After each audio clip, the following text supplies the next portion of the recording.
Breaking news చూస్తున్నాం. లగచర్ల ఘటనలో నిందితుడైన సురేష్ కు కోర్టు రిమాండ్ విధించింది. దాడి ఘటనలో A2గా ఉన్న భోగముని సురేష్ నిన్న కొడంగల్ కోర్టులో లొంగిపోయాడు. సురేష్ కు 14 రోజుల రిమాండ్ విధిస్తూ సంగారెడ్డి సెంట్రల్ జైలుకు తరలించారు.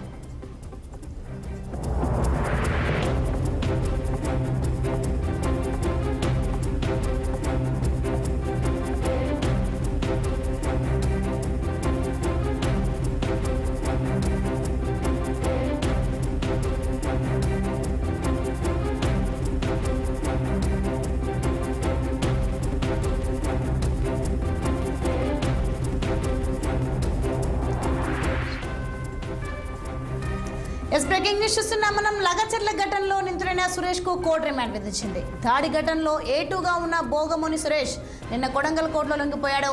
సురేష్ కు 14 రోజుల రిమాండ్ విధిస్తూ సంగారెడ్డి సెంట్రల్ జైలుకు తరలించారు. ఇక దీనికి సంబంధించి మరింత సమాచారం మా సీనియర్ కరెస్పాండెంట్ శ్రీనివాస్ అందిస్తారు. శ్రీనివాస్, చెప్పండి, లగచర్ల ఘటనలో నిందితుడైన సురేష్ కు కోర్టు రిమాండ్ విధించినట్లుగా చూస్తున్నాం. దీనిపైన అప్డేట్స్ ఏంటి? లగచర్ల ఘటనలో A2 నిందితుడైనటువంటి సురేష్ నిన్న పోలీసులకి లొంగిపోయాడు. కొడంగల్ లో పోలీసులకు లొంగిపోయిన పరిస్థితి. అయితే గత వారం రోజుల నుండి కూడా సురేష్ కోసం 4 బృందాలుగా పోలీసులు వెతుకుతున్న నేపథ్యంలో కూడా సురేష్ ఆచూకీ దొరకలేదు. కానీ నిన్న స్వయంగా సురేష్ పోలీసులు లొంగిపోయారని తెలుస్తుంది. ఈ క్రమంలో కూడా పోలీసులు అతన్ని కోర్టులో ఆధారపరిచారు.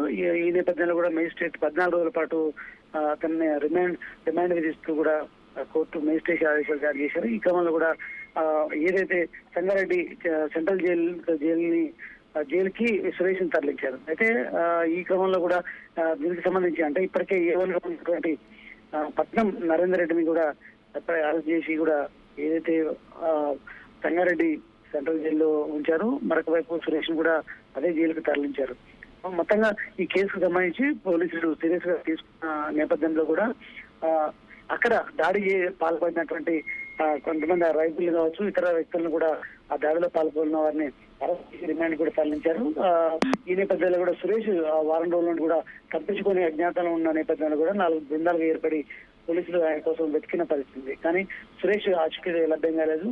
సురేష్ మొత్తం స్వయంగా నిన్న పోలీసులకు లొంగిపోవడంతో కూడా పోలీసులు ఆయన్ని కోర్టు అంటే మేజిస్ట్రేట్ ముందు ఆధారపరిచి ఇటు మేజిస్ట్రేట్ 14 రోజుల పాటు రిమాండ్ విధించారు. మరొక వైపు ఏదైతే సురేష్ ని 1 రోజు కస్టడీకి ఇవ్వాలి. ఎందుకంటే ఈ దాడికి ప్రధానంగా ఇటు నరేందర్ రెడ్డి ఏదైతే ఆదేశాలతో సురేష్ మొత్తం దీనికి రూపకల్పన చేశారు కాబట్టి ఖచ్చితంగా ఈ దాడిలో ఎవరెవరు అర్థం ఉంది ఈ అంశాలపై పూర్తిగా విచారించాలి కాబట్టి ఖచ్చితంగా సురేష్ ని వారం రోజులు కస్టడీకి ఇవ్వాలంటూ కూడా పోలీసులు పిటిషన్ దాఖలు చేసిన నేపథ్యంలో కూడా మరి ఏ విధంగా కోర్టు స్పందిస్తుంది, సురేష్ ని కస్టడీకి ఇస్తారా లేదా అనే అంశాలపై కూడా చూడాల్సిన పరిస్థితి ఉంది. మొత్తానికైతే A2గా ఉన్నటువంటి సురేష్ నిన్న పోలీసులకు అయితే లొంగిపోయారని చెప్పొచ్చు.